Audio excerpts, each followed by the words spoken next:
Chemical evolution के बाद में बेटा अब हम लोग डिस्कस करने जा रहे हैं जो हमारा आगे का दूसरा पार्ट है इस ओपेरिन हेल्डेन थ्योरी का, वो है आपका बायोजेनिक, ठीक है, या बायोलॉजिकल इवोल्यूशन, या इसी को हम बोलते हैं ऑर्गेनिक इवोल्यूशन। तो इस ऑर्गेनिक इवोल्यूशन में, ऑर्गेनिक इवोल्यूशन या आप बोलोगे इसी को हम क्या बोल रहे थे ऑर्गेनिक इवोल्यूशन के अलावा, बायोजेनिक, ठीक है। अब इसको हम लोग स्टार्ट करेंगे, तो देखते हैं यहाँ पर। तो केमिकल इवोल्यूशन या बायोजेनिक की अगर बात करोगे आप, तो सबसे पहले यहाँ पर प्रोटोबायोन्ट सेल्स होंगे।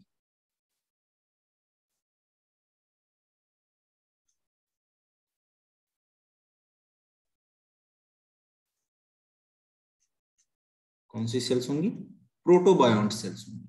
प्रोटोबायोन्ट सेल्स एक्चुअल में कुछ नहीं थे, एक तरीके के लेबोरेटरी प्रोडक्ट्स या लेबोरेटरी सेल्स जो बनाई गई उनको बोला गया प्रोटोबायोन्ट सेल्स।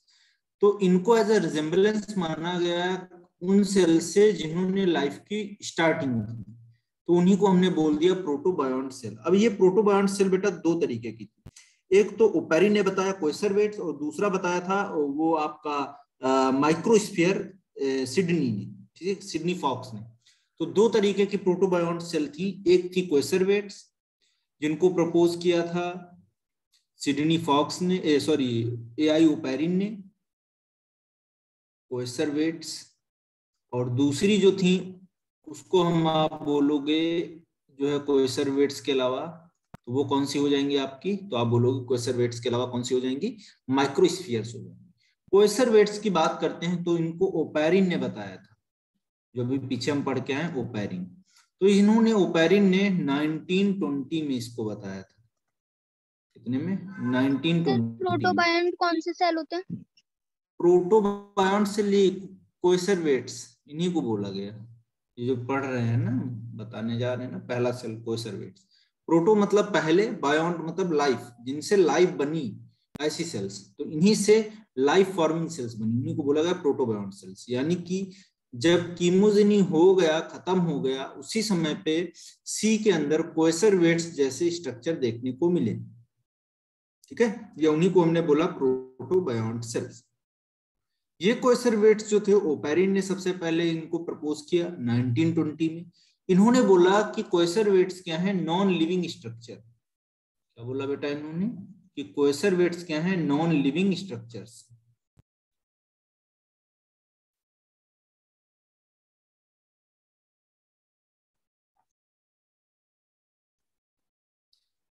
दूसरा देखिए, नॉन लिविंग स्ट्रक्चर के साथ साथ में आप बात करोगे इनके पास क्या था, तो इट कंसिस्ट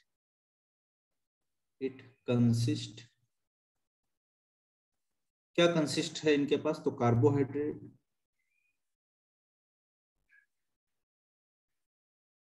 कार्बोहाइड्रेट के बाद में आप बोलोगे प्रोटीन्स, प्रोटीन्स के अलावा आप बोलोगे लिपिड्स, और लिपिड्स के अलावा आप बोलोगे न्यूक्लिक एसिड।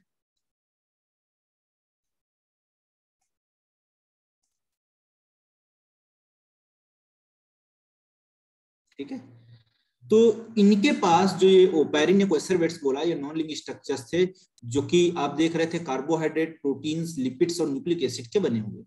ठीक है, अब देखिए यहां पर जैसे ये मान लो कोएसरवेट्स थी, ये कोएसरवेट्स थी, तो इन कोएसरवेट्स में आप बोलोगे इनके सराउंडिंग में वाटर मॉलिक्यूल की फिल्म बनी हुई थी,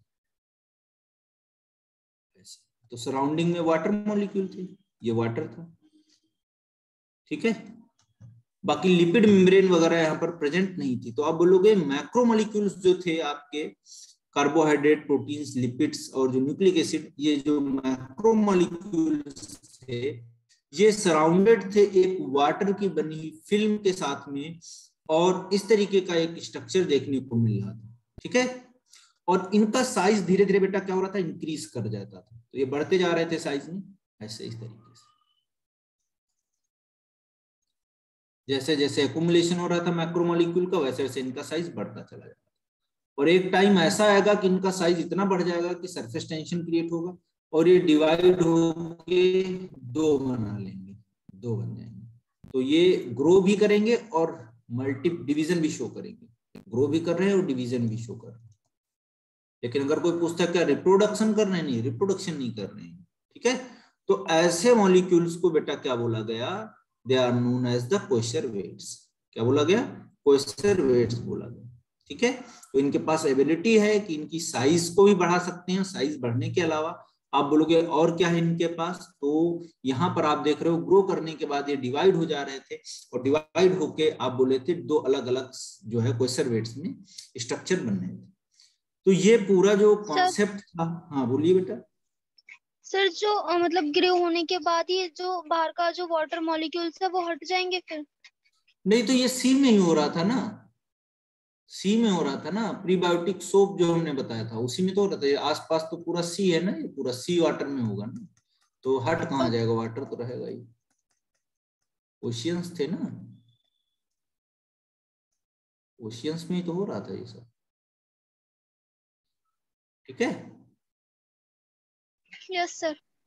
चलो अब आगे हम देखते हैं, इसके बाद में प्रोटोबायोंट सेल के बाद में आगे बढ़ते हैं। तो कोइसरवेट्स ओपेरिन ने बताया था। अब एक और सेल बताया गया जिसको सिडनी फॉक्स ने बताया था, उसका नाम दिया गया माइक्रोस्फीयर।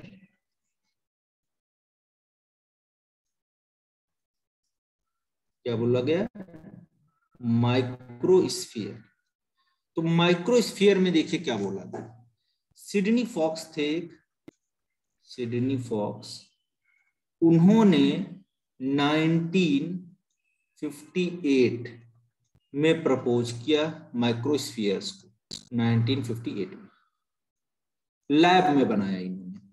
किसमें बनाया, लैब में बनाया सिडनी फॉक्स ने। तो इन्होंने बोला, इन्होंने भी सेम बात बोली कि देखिए जो कोइसरवेट्स थी नॉन लिविंग, वैसे ये भी नॉन लिविंग है, इसमें भी लाइफ नहीं है, लेकिन इसके पास भी क्या है, macromolecules present, it also contain macromolecules, इसके पास भी क्या है, मैक्रोमोलिक्यूल प्रेजेंट। इतनी बात हो गई, मैक्रोमोलिक्यूल प्रेजेंट थे, और इसके साथ में मैक्रोमोलिक्यूल तो थे ही, यहाँ पर ऐसे हम बना लेंगे, ये मैक्रोमोलिक्यूल थे, माइक्रोस्फीयर थी, और इस मैक्रोमोलिक्यूल के साथ साथ में इसको सराउंड कर रहे थे जो है आपका double layered lipid membrane present थी।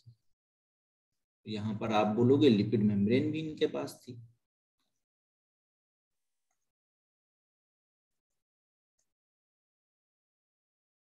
ठीक है। तो यहाँ पर डबल लेयर्ड मेम्ब्रेन भी प्रेजेंट था, अच्छा हाँ सॉरी, लिपिड लेयर नहीं प्रेजेंट थी, नॉट प्रेजेंट, लिपिड लेयर नहीं प्रेजेंट थी, एक डबल मेम्ब्रेन प्रेजेंट थी, non lipid, double membrane, lipid की नहीं बनी हुई थी, तो डबल मेम्ब्रेन प्रेजेंट थी ये, ठीक है। अब यहां पर इस मेम्ब्रेन में लिपिड तो प्रेजेंट नहीं था, ठीक है। अब देखिए आगे क्या होगा, तो ये जो कहानी थी इन्होंने बताया ये बनाया कैसे लैब में, तो इन्होंने ये लैब में बनाया था एक्सपेरिमेंटली। तो इन्होंने क्या किया, अमाइनो एसिड्स लिए, बहुत सारे अमाइनो एसिड ले लिए, और अमाइनो एसिड को इन्होंने क्या किया, जो है डिहाइड्रेट करा दिया, और डिहाइड्रेट कहाँ कराया, तो ये बोलोगे आप 180 डिग्री सेल्सियस के आसपास डिहाइड्रेट करा दिया। अब डिहाइड्रेट हुआ तो जो स्ट्रक्चर बना उसको बोला गया प्रोटीनोइड्स। क्या बोला गया, प्रोटीनोइड्स, ठीक है, प्रोटीनोइड्स। अब प्रोटीनोइड्स जो थे इनके पास देखिए क्या था, तो it consist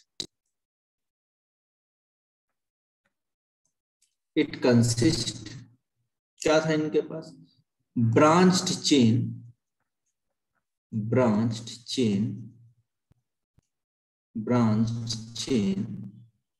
of amino acid. तो अमाइनो एसिड की ब्रांच चेन थी यहां पर, वो देखने को मिली, ठीक है।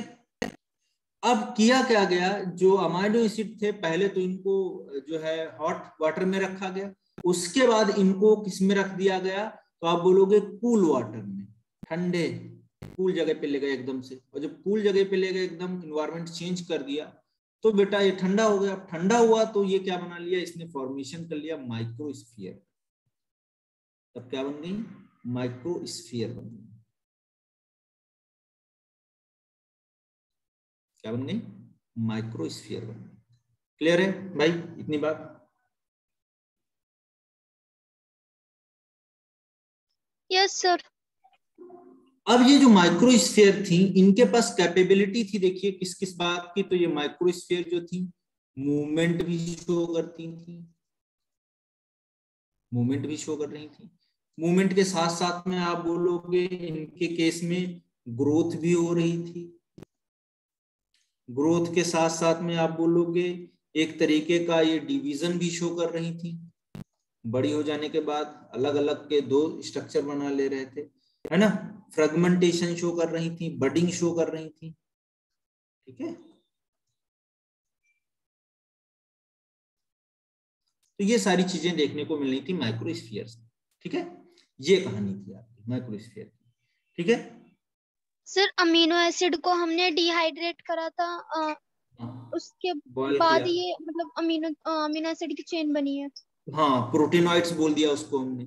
अब इस ब्रांच चेन को हमने क्या किया, ठंडा कर लिया। ठंडा करने के बाद आप बोलोगे ये स्ट्रक्चर क्या बन जाएंगे, माइक्रोस्फीयर बन जाएंगे। और माइक्रोस्फीयर का किसने किया था, तो आप बोलोगे सिडनी फॉक्स ने लैबोरेटरी में बनाया था, लैब में इसको सिंथेसाइज किया था। ठीक है, ये बिल्कुल जो ओपेरिन ने बताया था कोएसरवेट्स, उसी के तरीके के स्ट्रक्चर्स थे। ठीक है, यस सर। अब बेटा इसके बाद में हम लोग देखेंगे ये प्रोटोबायोंट सेल्स आ गई, प्रोटो सेल्स जिनको हम बोल रहे थे। अब इन्हीं सेल से क्या हुआ, ओरिजिन हुआ किसका, प्रोकैरियोटिक सेल।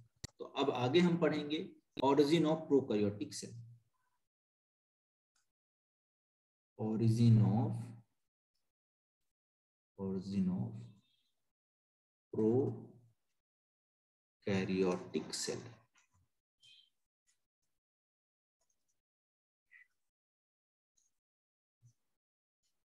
प्रोकैरियोटिक सेल जो थी, इसकी जब आप बात करोगे तो जो प्रोटो सेल्स थी, अभी जो हमने पढ़ा प्रोटोबायोंट सेल्स, इन्हीं से बने।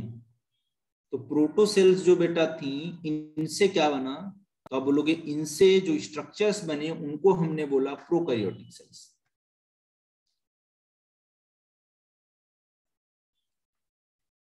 क्या बन गई, प्रोकैरियोटिक सेल्स बन गई। और ये प्रोकैरियोटिक सेल्स जो थी लगभग आप बोलोगे 3.5 बिलियन ईयर्स एगो, इतने पहले बनी। यूनिवर्स का फॉर्मेशन 10 से 20 बिलियन ईयर्स एगो पहले हुआ। सोलर सिस्टम का फॉर्मेशन आप बोलोगे 4.5 to 5 बिलियन ईयर्स एगो पहले हुआ। अर्थ का फॉर्मेशन आप बोलोगे 4 बिलियन के आसपास में हुआ। फिर आप बोलोगे उसके अर्थ के फॉर्मेशन के बाद 500 मिलियन टाइम लग गया सेल्स को बनने में, प्रोटोसेल्स आई। प्रोटोसेल्स से आप बोलोगे, अगर आप देखोगे करीब 3.5 बिलियन आज से पहले प्रोकैरियोटिक सेल्स बन गई। ठीक है, अभी जो एटमॉस्फेयर था वो एनारोबिक था। एटमॉस्फेयर कैसा था, तो आप बोलोगे एनारोबिक था। एनारोबिक क्यों था, क्योंकि अभी ऑक्सीजन जो है फ्री फॉर्म में नहीं थी। तो आप बोलोगे oxygen not available in free form.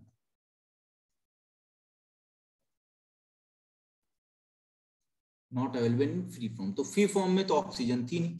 या आप सीधे बोल सकते हो इन्वायरमेंट जो था वो कैसा था, रेड्यूसिंग था। ठीक है, रेड्यूसिंग इन्वायरमेंट था। इस टाइम के दौरान के जो फॉसिल्स मिले उनको बोला गया ओल्डेस्ट फॉसिल्स। और वो बेटा कौन से थे ओल्डेस्ट फॉसिल, तो आप बोलोगे स्ट्रोमेटोलाइट्स।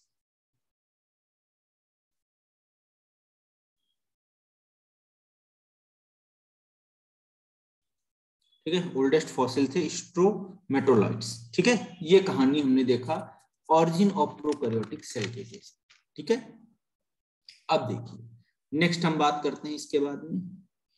तो जब प्रोकैरियोटिक सेल्स बन गई आपकी, एनारोबिक रेस्पिरेशन कर रही थी, अब मोड ऑफ न्यूट्रिशन हुआ, मतलब इवोल्यूशन हुआ किसमें, तो आप बोलोगे इवोल्यूशन हुआ, evolution of mode of nutrition.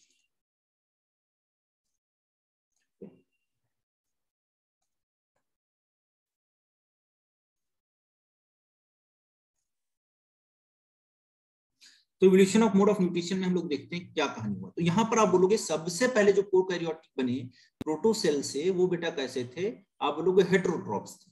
कैसे इंडिविजुअल थे, हेटेरोट्रॉप्स।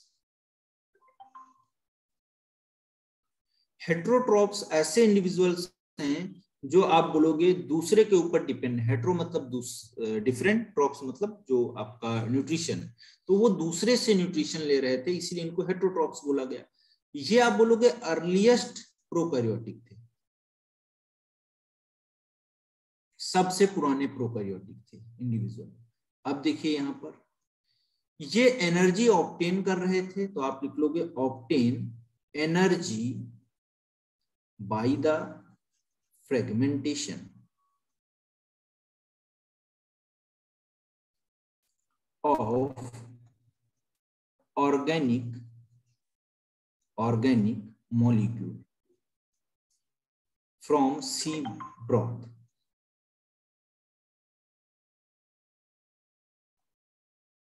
ठीक है,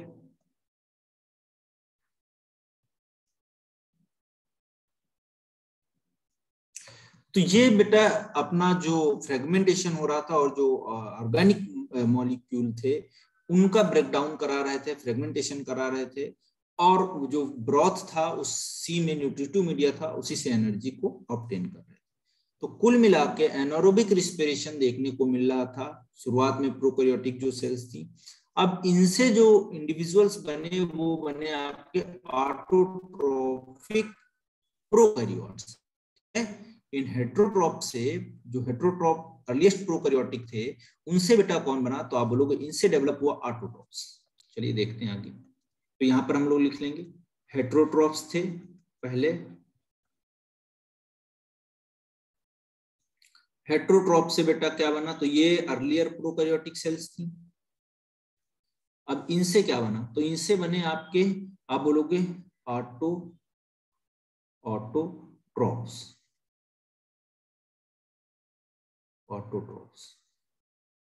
ठीक है, और ऑटोट्रॉप्स ये जो थे ये भी बेटा कैसे थे, प्रोकैरियोटिक थे। कैसे थे, प्रोकैरियोटिक थे। अब ऑटोट्रॉप्स जो बने वो दो तरीके के थे, कौन कौन से थे, तो देखते हैं, उनकी बात करते हैं, यहां से भी कॉन्सेप्ट आएगा। तो पहले जो ऑटोट्रॉप्स थे उनको बोला गया कीमो ऑटोट्रॉप्स, कीमो ऑटोट्रॉप्स। और दूसरे जो थे उनको बोला गया फोटो ऑटोट्रॉप्स।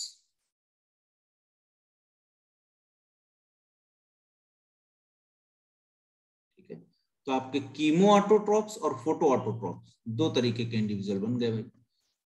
कीमो ऑटोट्रॉप्स जो थे बेटा वो केमिकली जो मॉलिक्यूल थे उनसे एनर्जी ले रहे थे, और फोटो ऑटोट्रॉपिक बाद में बने कीमो ऑटोट्रॉप से, क्योंकि शुरुआत में जो केमिकल थे उनसे तो एनर्जी लेते रहे, लेकिन धीरे धीरे केमिकल जो न्यूट्रिटिव मीडिया था वो कम हो गया सी में। अब जब वो कम हो गया तो यहाँ पर क्या हुआ, इवोल्यूशन हुआ, म्यूटेशंस हुए, और उन्हीं में क्लोरोफिल डेवलप हो गया। क्लोरोफिल जब डेवलप हो गया, क्लोरोप्लास्ट डेवलप हो गया, तब उन्होंने बोला कि ये फोटो ऑटोट्रॉफिक सेल्स बन गई उन्हीं से। और फोटो ऑटोट्रॉफिक सेल्स जब बनी तो वो क्या करने लगी, अपना फूड खुद बनाने लगी, इसीलिए उनको बोला गया ऑटोट्रॉप्स। और किसकी प्रेजेंस में, तो सन की प्रेजेंस में, लाइट के प्रेजेंस में। तो दो तरीके की सेल्स बनी यहाँ पर, कीमो ऑटोट्रॉप्स। ठीक है, अब इन फोटो ऑटोट्रॉप से अभी भी बेटा जो आपका मामला था ये सब एनारोबिक चल रहा है। ये कैसे थे आपके, एनारोबिक, ये सब एनारोबिक थे, मतलब ऑक्सीजन के एब्सेंस में रिस्पिरेशन कर रहे थे। अब फोटो ऑटोट्रॉप्स में बेटा यहाँ पर डेवलप क्या हुआ, जो है यहाँ पर डेवलप हुआ आपका जो है क्लोरोप्लास्ट, है ना।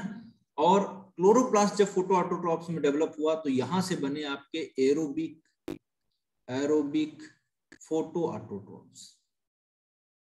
Aerobic photo autotrophs.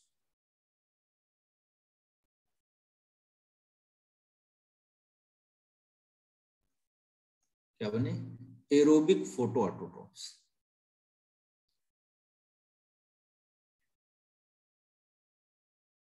ठीक है, क्या बने? Aerobic photo autotrophs. तो जो एरोबिक फोटो ऑटोट्रॉफ्स बने, ये बेटा वाटर को यूज कर रहे थे, वाटर को यूज कर रहे थे एज सोर्स। वाटर को कैसे यूज कर रहे थे? As a hydrogen source. Plus ये यूज कर रहे थे CO2 को। CO2 used as a source of किसका? तो आप बोलोगे कार्बन का सोर्स। ठीक है, किसका सोर्स? एज अ कार्बन का सोर्स यूज कर रहे थे। अब इनकी वजह से क्या हुआ, देखो ये कहानी हुई। ये तो वाटर और ये CO2 यूज किया गया, और वाटर और CO2 जब यूज किया गया तो इन्होंने लाइट की प्रेजेंस में, लाइट की प्रेजेंस में यहां पर जो है क्या किया? सिंथेसाइज किया, सिंथेसिस होने लगी, और इन्होंने सिंथेसाइज क्या किया? कार्बोहाइड्रेट।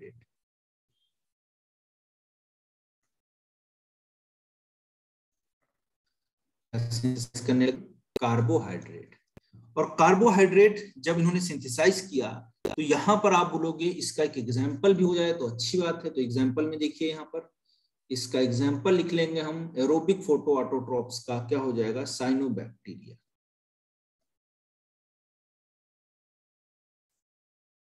क्या बना? साइनोबैक्टीरिया। ठीक है, साइनोबैक्टीरिया में क्या था आपका? क्लोरोफिल प्रेजेंट था, ये बात ध्यान रखना। क्लोरोफिल प्रेजेंट था यहाँ पर, और क्लोरोफिल प्रेजेंट है तो कोई प्रॉब्लम ही नहीं, समस्याएं सारी खत्म, क्योंकि क्लोरोफिल यहाँ पर प्रेजेंट है। ठीक है, अब देखिए क्या हुआ। तो ये कहानी लगभग हुआ 2.5 बिलियन ईयर्स एगो। आज से 2.5 बिलियन ईयर्स एगो पहले क्या हुआ? एरोबिक फोटो ऑटोट्रॉप्स का डेवलपमेंट हुआ। उससे पहले जो आपके फोटो ऑटोट्रॉप्स थे वो कैसे थे? एनारोबिक थे, ऑक्सीजन की एब्सेंस में काम कर रहे थे। लेकिन यहाँ पर जो आपका ऑटोट्रॉप्स थे वो बेटा कैसे थे? एरोबिक ऑटोट्रॉप्स है, फोटो ऑटोट्रॉप्स है, और उन्होंने फूड को बनाना स्टार्ट किया, कार्बोहाइड्रेट को बनाना स्टार्ट किया इन प्रेजेंस ऑफ लाइट। ठीक है, और ये बात कब की है? तो आप बोलोगे 2.5 बिलियन ईयर्स एगो, इतनी पुरानी बात। तो यहां पर कहानी क्या हुई देखिए, नंबर ऑफ फोटो ऑटोट्रॉप्स बढ़ते चले गए। धीरे धीरे क्या हुआ? इनका नंबर बढ़ता चला गया, फोटो ऑटोट्रॉप्स का। फोटो ऑटोट्रॉप्स नंबर बढ़ता चला गया। ठीक है, इनका नंबर बढ़ता चला गया। अब जब इनका नंबर बढ़ता चला गया तो ऑक्सीजन जो थी, ये भाई रिस्पिरेशन कर रहे थे, ऑक्सीजन रिलीज होती चली गई। ठीक है, ऑक्सीजन रिलीज हुई तो सी में भी रिलीज हुई, एटमॉस्फेयर में भी रिलीज हुई, सब कहीं पहुंची, ऑक्सीजन रिलीज होती रही। अब जब ऑक्सीजन रिलीज होती रही तो फ्री फॉर्म में ऑक्सीजन आ गई। ठीक है, और उसने रिएक्ट कर लिया किसके साथ में? तो आप बोलोगे रिएक्ट विद किसके साथ में रिएक्ट किया? अमोनिया एंड आप बोलोगे मीथेन। ये तो गैसेस पहले से बन गई थी हमारे पास। तो फ्री फॉर्म की जो ऑक्सीजन थी, अब यहाँ पर ऑक्सीडाइजिंग इन्वायरमेंट हो गया, और ऑक्सीजन के साथ में अमोनिया, और आप बोलोगे या CH4 मीथेन के साथ में आपका ऑक्सीजन रिएक्ट कर। अब जब ये रिएक्ट किया तो यहाँ पर क्या हुआ देखिए, तो हम छोटा सा यहाँ बना लेते हैं, कुछ ऐसा हुआ होगा, CH4 प्लस ऑक्सीजन, और इसने क्या बनाया होगा? CO2 बनाया होगा, प्लस आपका वाटर बनाया होगा। बैलेंस आप कर लेना, कोई दिक्कत नहीं, हो जाएगा। अब दूसरा देखिए, दूसरा क्या हुआ होगा? अमोनिया प्लस ऑक्सीजन, क्या बना यहाँ पर? Nitrogen plus water. तो ये कहानी कुछ देखने को मिली होगी, और यहाँ पर बेटा ऑक्सीजन फ्री फॉर्म में अवेलेबल होने लगी। अब जब ऑक्सीजन फ्री फॉर्म में मिल गई तो ऑक्सीजन एक्युमुलेट हुई बहुत सारी एटमॉस्फेयर में, और ऑक्सीजन जब एक्युमुलेट हुई उसकी वजह से क्या हुआ? ऑक्सीजन एक्युमुलेट होती चली गई। सर एक बार पीछे वाली स्क्रीन दिखा दो। हाँ, एक मिनट बेटा, ये बात कंप्लीट कर लेता हूँ, फिर आराम से देखो। ऑक्सीजन एक्युमुलेट होता चला गया एटमॉस्फेयर में, और जितने एक्युमुलेट हुआ उससे बेटा क्या बन गया, तो यूवी लाइट, यूवी रेस तो थी, उनके प्रेजेंस में क्या हुआ, ऑक्सीजन एक्युमुलेट हो रहा था और यूवी रेस की प्रेजेंस में ये क्या बन गया, इसने बना लिया ओजोन। अब ओजोन की लेयर एटमॉस्फेयर के ऊपर बन गई और यूवी रेस को आने से रोकने लगी। तो यहां पर आप बोलोगे ये क्या हुआ, आपका फॉर्मेशन ऑफ ओजोन लेयर। अब हमारा एटमॉस्फेयर भी बनने लगेगा, formation of ozone layer.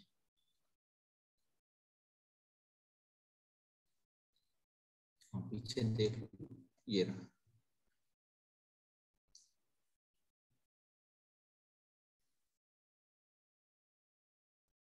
Sir आपने ग्रीन पेन में क्या लिखा है, free O2 react with ammonia and methane.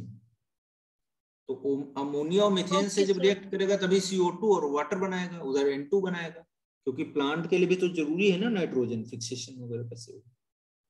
ठीक है, ओके सर। इतनी बात समझ में आ गई। Yes, done sir. अब ओजोन की लेयर भी बेटा बन गई। अब जब ओजोन की लेयर बन गई तो यहां पर अब नेक्स्ट हमारा जो पार्ट था, वो पेरिन ने क्या बोला कि अब यहां से ओरिजिन हुआ किसका, तो आप बोलोगे ऑफ ओरिजिन ऑफ यूकैरियोट्स। इसका ओरिजिन हुआ यूकैरियोट्स का ओरिजिन।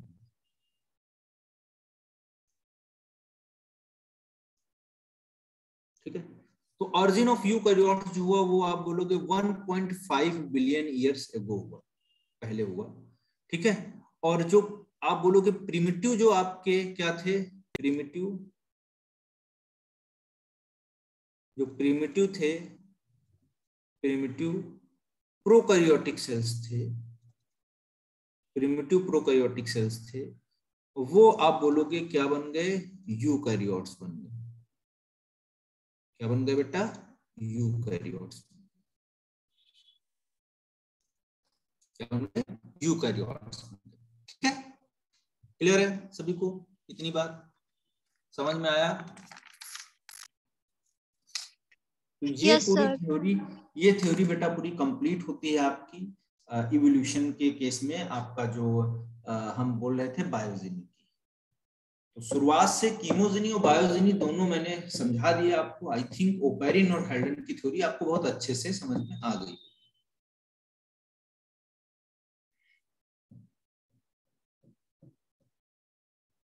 Yes sir. चलें आगे बढ़े अब। Yes sir. चलो अब आगे बेटा हम लोग देखेंगे इसके बाद में एक नया topic, evidences of organic evolution.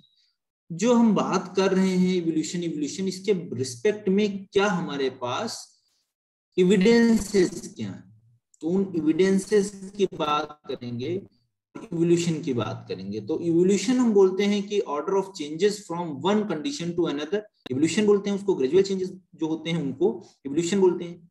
अब एविडेंस जो दिया गया, सबसे पहले ऑर्गेनिक इवोल्यूशन जो हुआ उसके एविडेंसेस दिए गए ऑर्गेनिक इवोल्यूशन के। तो देखिए यहां पर आप बोलोगे evidences, evidences of organic, organic evolution.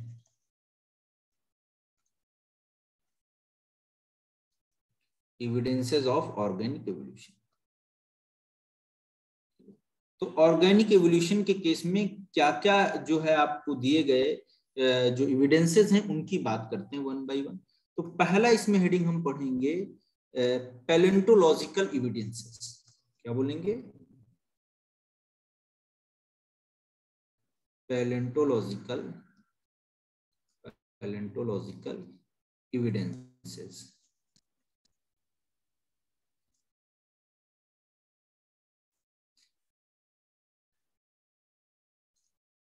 तो पैलेंटोलॉजिकल एविडेंसेस में आप देखोगे सबसे पहले पैलेंटोलॉजी क्या होता है।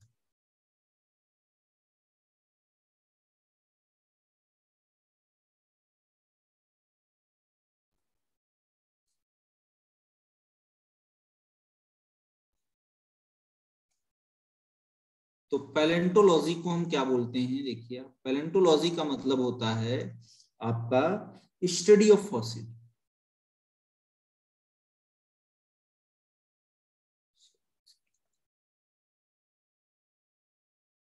स्टडी ऑफ फॉसिल, तो फॉसिल की स्टडी करना क्या कहलाता है, पैलेंटोलॉजी कहलाता है। ठीक है, फादर ऑफ पैलेंटोलॉजी जो थे उनको बोला गया लियोनार्डो दा विंची। फादर कौन थे, लियोनार्डो दा विंची। तो ये फादर थे पैलेंटोलॉजी के, लियोनार्डो दा विंची, इनको बोला गया फादर ऑफ पैलेंटोलॉजी। ठीक है, अब इसके बाद में बोला गया कि सबसे पहले हम देखेंगे यहाँ पर टाइप ऑफ रॉक्स।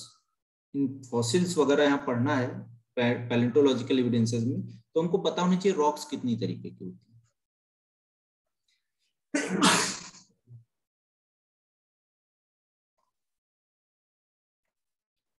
तो रॉक्स देखिए 3 तरीके की होती है। एक आप पढ़ते हो सेडिमेंट्री रॉक, तो जो फॉसिल्स हमको मिले बेटा वो सेडिमेंट्री रॉक में स्पेशली मिले।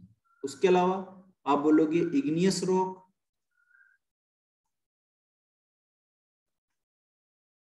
और इग्नियस रॉक के बाद में आप बोलोगे मेटामॉर्फिक रॉक।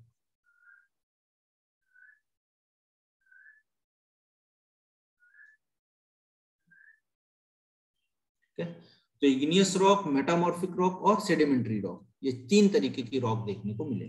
ठीक है, सेडिमेंटेशन वाली जो रॉक थी वो बेटा कैसे बनेगी, अर्थ जो है अर्थ के मटेरियल से बनेगी, लैक और सी में पाई जाएगी। ठीक है, वहां पर बनेगी। इग्नियस रॉक जो थी वो जो आपका क्या बोलते हैं, मोल्टेन जो मटेरियल वो जब ठंडा हो गया तो उससे जो बनी रॉक उनको इग्नियस रॉक बोला गया। मेटामॉर्फिक रॉक ऐसी थी जो सेडिमेंट्री रॉक चेंज हो गई आपके, और जो है बहुत हाई टेम्परेचर और प्रेशर पे। ठीक है, तो वो जो रॉक बनी वो मेटामॉर्फिक रॉक बोलने लगे। ठीक है, ठीक है, तो 3 तरीके की रॉक्स हैं। सेडिमेंट्री रॉक जो कि आपका मटेरियल है, जो है अर्थ का मटेरियल है उससे बनी हुई, लेक और सी में पाई जाएंगी। इग्निशियस रॉक कैसी थी, तो आप बोलोगे कि वहां पर इग्निशियस रॉक में मोल्टेन मटेरियल से बनी हुई थी। और आप बोलोगे मेटामॉर्फिक रॉक ऐसी थी जो सेडिमेंट्री रॉक ही थी लेकिन उनमें हाई टेम्परेचर और प्रेशर लग गया, तो वो मेटामॉर्फिक रॉक बन गई। अब फॉसिल्स जो सबसे ज्यादा पाए गए स्पेशली वो सेडिमेंट्री रॉक में पाए गए। ठीक है, और सेडिमेंट्री रॉक में जो फॉसिल्स पाए गए उन्हीं को स्टडी करके बोला गया कि भाई पर्टिकुलर ये जो आपका जो फॉसिल मिल रहा है ये इस टाइम पे हुआ होगा। कार्बन डेटिंग वगैरह कर लेते हैं, उसकी पता कर लेते हैं, वो सब आपको पढ़ना नहीं, जरूरत नहीं है आपकी। अब बात करते हैं यहाँ पर टाइप ऑफ फॉसिल्स की। जो सेडिमेंट्री रॉक में आपको टाइप ऑफ फॉसिल्स मिले वो कौन कौन से फॉसिल्स, तो देखते हैं यहाँ पर नेक्स्ट स्लाइड में हम लोग टाइप ऑफ फॉसिल्स।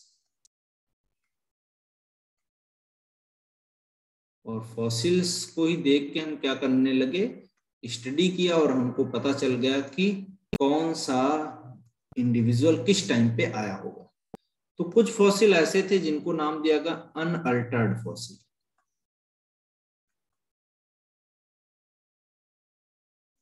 कौन सा फॉसिल था, अनअल्टर्ड फॉसिल।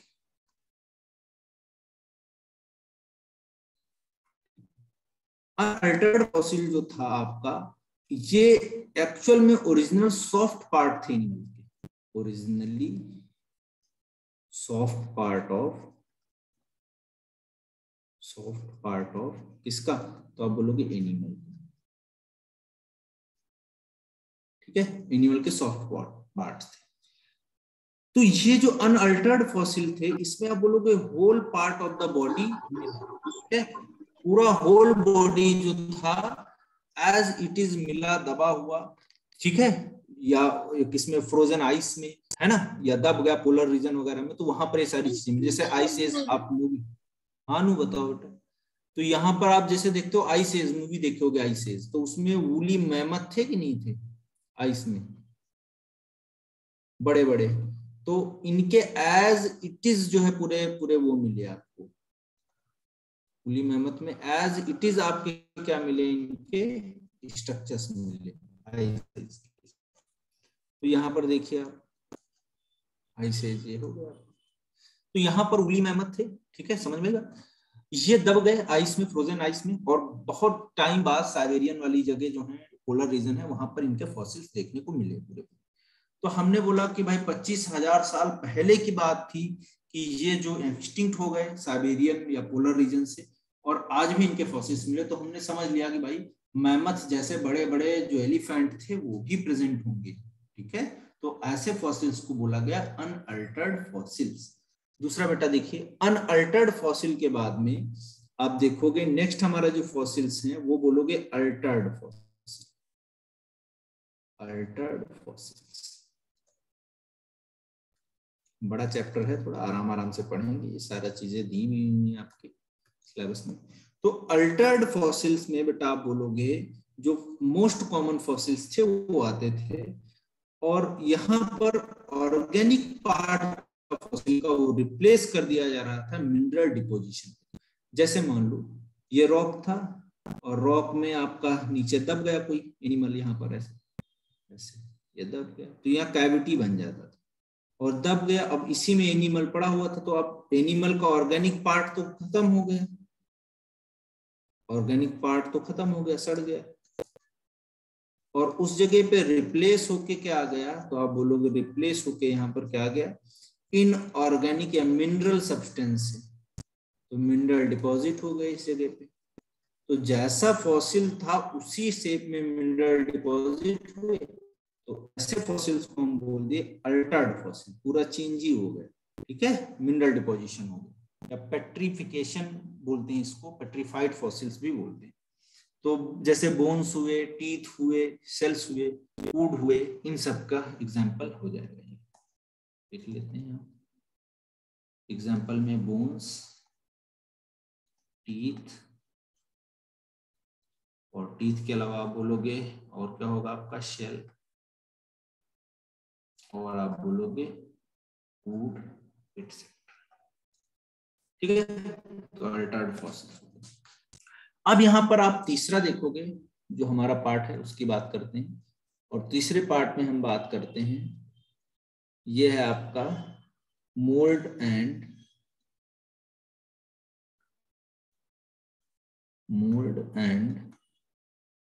आप बोलोगे क्या है आपका, कास्ट, ठीक है, मोल्ड या कास्ट। तो मोल्ड और कास्ट के केस में आप बोलोगे सम टाइम मिनरल्स जो होते हैं वो फिल हो जाते हैं, है ना, और उसी को हम बोल देते हैं कास्ट फॉसिल्स, ठीक है। तो यहां पर आप बोलोगे मोल्ड और कास्ट में देखिए डिफरेंस क्या होता है, तो मोल्ड और कास्ट दोनों को अलग अलग समझते हैं। मोल्ड वाले जो फॉसिल होते हैं यहाँ पर कोई ओरिजिनल पार्ट नहीं होता, तो आप बोलोगे no original part, no original part, no original part present, no original part present, only impression of the external structure of body preserved in wet soil। अब दूसरा देखिए, कास्ट की बात करिए। कास्ट की बात करोगे आप तो यहां पर आप देखोगे sometimes minerals fills in the molds resulting क्या रिजल्ट आएगा इसका, इन कास्ट फॉसिल्स, तो ऐसे कास्ट फॉसिल्स कहलाते हैं जब मिनरल फिल हो जाता है मोल्ड में। मोल्ड में अगर मिनरल फिल हो गया तो अब वो कास्ट फॉसिल हो गया। और अगर मोल्ड की बात करोगे आप, तो मोल्ड में कोई ओरिजिनल पार्ट प्रेजेंट ही नहीं, केवल इंप्रेशन है उसका। जैसे ऐसे समझ लो, जैसे मान लो ये बॉडी का कोई पार्ट, मान लो पैर गिर गया है, पैर ऐसे गिर गया, तो ऐसे एक स्ट्रक्चर बन जाएगा ऐसे करके। तो ये जो स्ट्रक्चर बन गया इसको हमने बोल दिया मोल्ड। अब अगर इसके अंदर मिनरल भर गए, ये तो अभी मोल्ड है, लेकिन अगर मिनरल भर गए इसमें, अगर मिनरल भर गए तब इसको आप क्या बोल दोगे? कास्ट बोल दोगे। तब अब इसको आप क्या बोल दोगे? कास्ट। ठीक है, समझ में आई बात की नहीं? तो अगर मिनरल का डिपोजिशन हो गया मोल्ड के अंदर तो आप इसको कास्ट बोल दोगे। और अगर मिनरल नहीं है, खाली इंप्रेशन है, तो इंप्रेशन अगर है तो इसको आप मोल्ड बोलोगे। ठीक है, तो दोनों में यही डिफरेंस होता है, मोल्ड और कास्ट में। ठीक है, समझ में आ गया होगा आई थिंक। अब बेटा इसके बाद में हम लोग नेक्स्ट देखेंगे, मोल्ड और कास्ट के बाद में हमारा नेक्स्ट जो है वो प्रिंट्स। तो प्रिंट्स में देखते हैं क्या कहानी। तो बहुत सारी जगह पे कुछ प्रिंट्स मिले। क्या मिले? प्रिंट्स मिले। तो प्रिंट्स में देखते हैं कहानी क्या है। प्रिंट्स की कहानी आप देखोगे तो यहाँ पर फुट प्रिंट्स प्रेजेंट होंगे, विंग्स प्रेजेंट होंगे, और आप बोलोगे इसके बाद में यहाँ पर स्किन है ना, स्किन के अलावा लीव्स का अगर कोई प्रिंट है, स्टेम एटसेट्रा।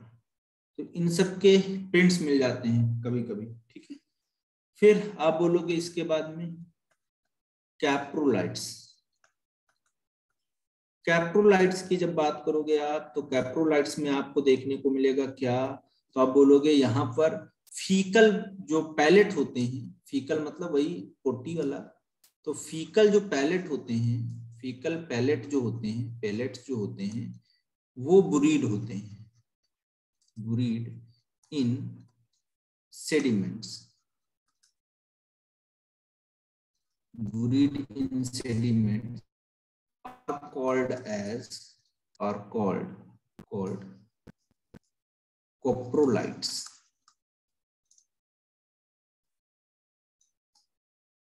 ठीक है, तो ये कहानी थी भाई, जो है आपका डिफरेंट टाइप्स ऑफ जो वहां पर फॉसिल्स मिले उनकी बात थी। और उनके सेडिमेंट्री रॉक में हम खोदते चले गए, तो जितने जो नीचे मिला फॉसिल वो उतना ही पुराना था, ऊपर वाले कम पुराने थे।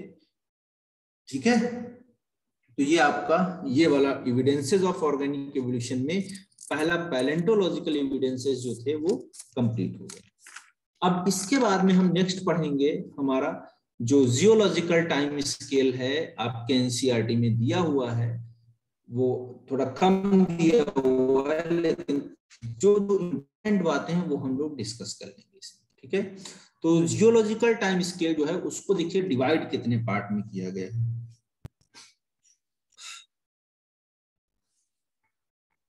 जियोलॉजिकल टाइम स्केल,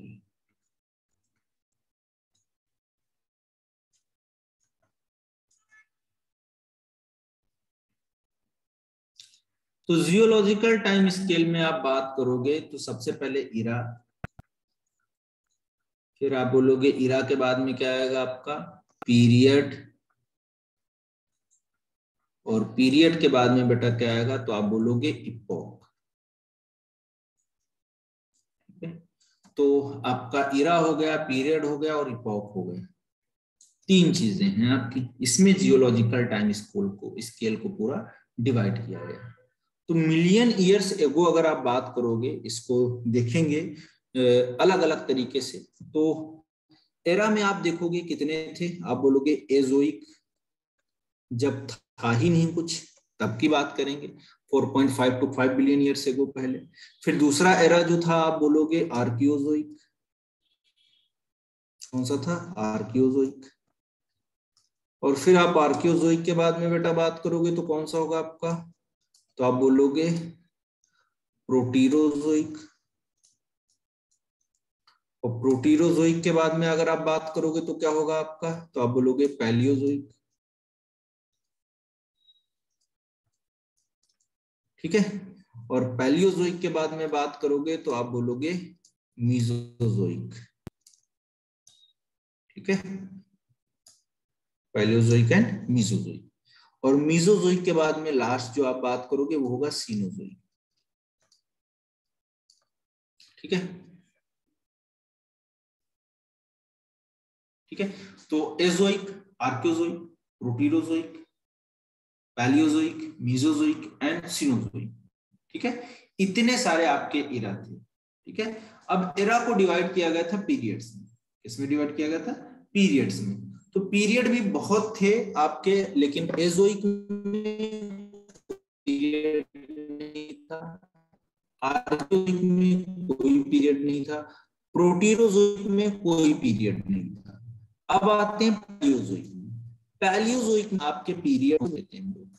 पैलियोजोइक में कौन कौन से पीरियड थे? तो पहला पीरियड जो था उसको बोला गया कैम्ब्रियन। कौन सा था? कैम्ब्रियन, पहला पीरियड। दूसरा बेटा पीरियड जो था कैम्ब्रियन के बाद में उसको आप बोलोगे ऑर्डोविशियन।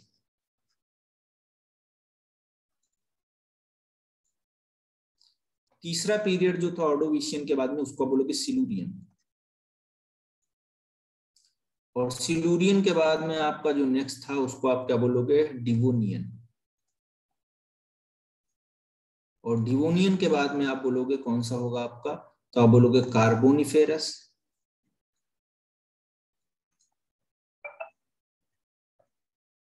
और कार्बोनिफेरस के बाद में आप बात करोगे तो आप बोलोगे पर्मियन।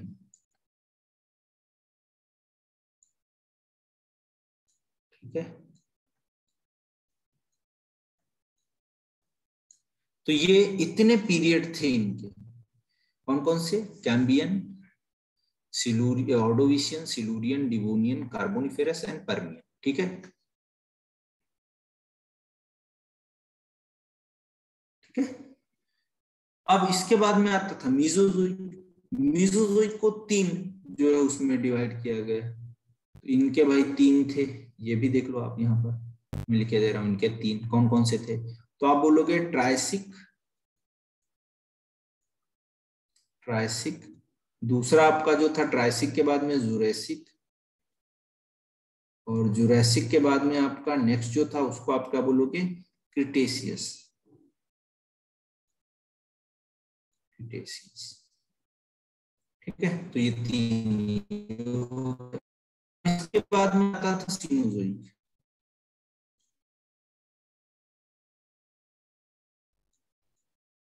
सीनोजोइक की बात करोगे आप तो यहाँ पर आपको पता चलेगा कितने हैं। तो आप बोलोगे एक है टर्शियन, टर्सरी। और दूसरा जो है टर्सरी के बाद में तो उसकी आप बात करोगे वो कौन सा है?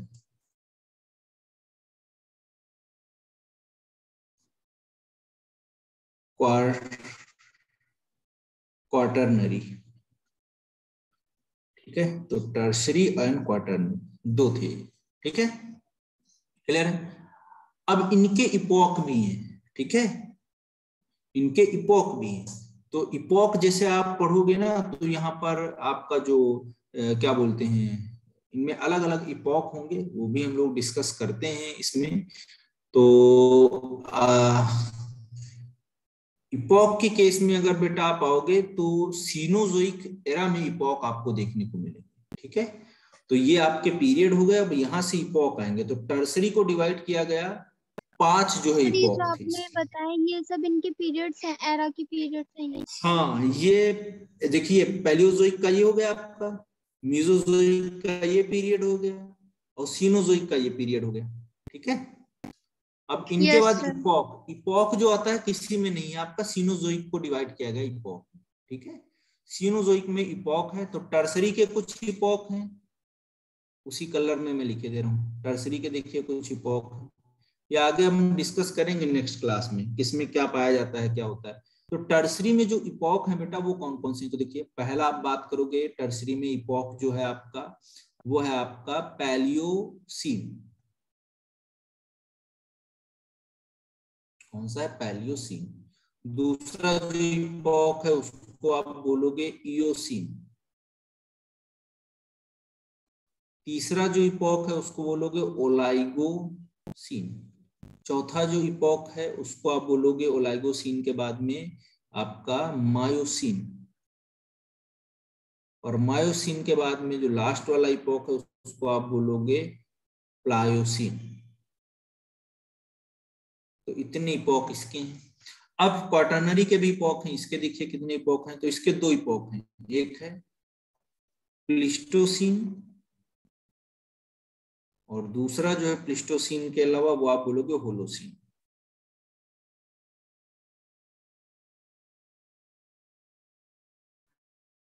ठीक है,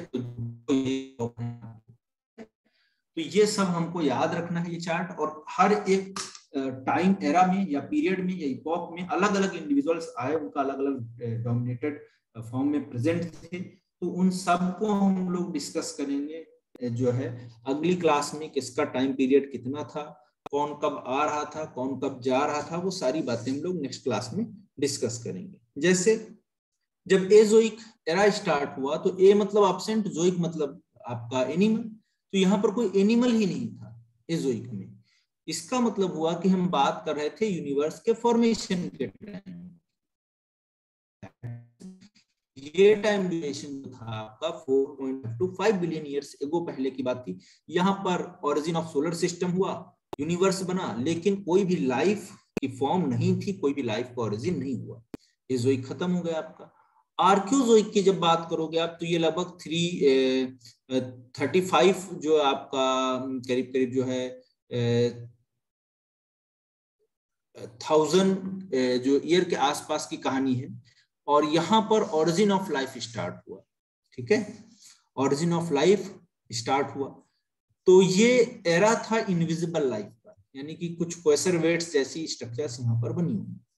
अब उसके बाद में आपका प्रोटीरोजोइक जब आया तो वो आप बोलोगे आपका 1000 मिलियन ईयर से वो पहले की बात थी।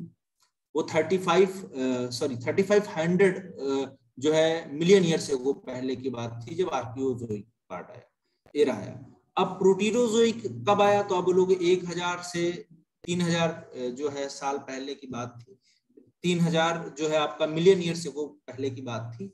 और उस समय जो है बेटा डेवलपमेंट हुआ प्रोटोजोन्स का, स्पॉन्जस का, नाइडेरियंस का, इनका सबका डेवलपमेंट हुआ। अब हमको जो मेन पढ़ने हैं वो है 3, Palaeozoic, Mesozoic and Cenozoic. Palaeozoic में Cambrian, Ordovician, Silurian, Devonian, Carboniferous and Permian, ये पीरियड थे इसकी। अब पीरियड्स में अलग अलग तरीके के एनिमल्स आए, वो डिस्कस हम करेंगे। जैसे ऑर्डोविशियन को हम बोलते हैं एज ऑफ इन्वर्टिब्रेट्स, ऑर्डोविशियन में सबसे ज्यादा इन्वर्टिब्रेट्स है। सिल्यूरियन को हम लोग, डिवोनियन को हम लोग बोलते हैं कि ये था आपका एज ऑफ फिशेस था। ऐसे कार्बोनिफेरस को हम बोलते हैं कि एज ऑफ एम्फीबियंस था ये, है ना। ये सारी बातें आपको ध्यान रखना है, आगे हम लोग नेक्स्ट क्लास में इसको डिस्कस करेंगे। ठीक है, नेक्स्ट क्लास में टाटा बाय बाय।